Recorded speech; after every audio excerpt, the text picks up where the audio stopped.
তোর মা কই? ওই যে মা রান্না করে। তাইলে আপনার মাসুম বাচ্চার মাথায় হাত রেখে কোন এইবার আপনি আপনার ভোটটা আমাকে দলের মার্কায় দেবেন। আজকের মধ্যে এই পড়াটা শেষ করতে হবে। কালকে বই পড়া ধরতে হবে। তাড়াতাড়ি আসেন। কি ব্যাপার, বাড়িতে কি কেউ নাই? বাবু, তোর মা কই? ওই যে মা রান্না করে।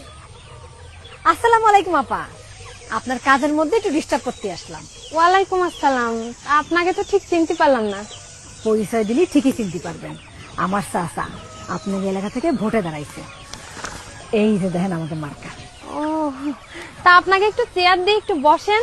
না না না, চেয়ার লাগবে না, আপনার কাজের মধ্যে আর কষ্ট করতে হবে না, আমরা দুই চারটা কথা কই চলে যাব।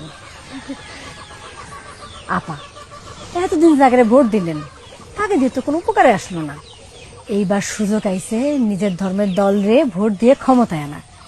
একবার আমাকে দল ক্ষমতায় আসতে পারলি দেখবেন চারিদিকে শুধু আল্লাহর রহমত আর রহমত। আপা, আপনি কি চান না আমাকে দেশটা আল্লাহর রহমতে ভরে যাক? তা তো অবশ্যই।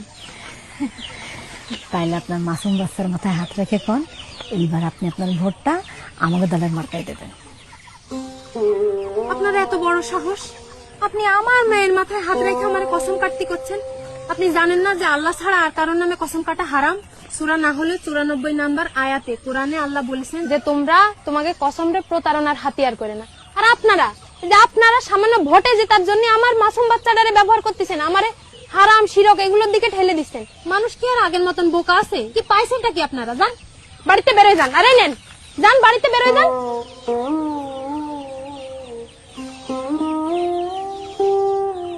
আমার ভোট আমি কোনো প্রতারক, মুনাফিক কিংবা ধর্মের অপব্যাখ্যাকারীদের দেব না, কখনো না।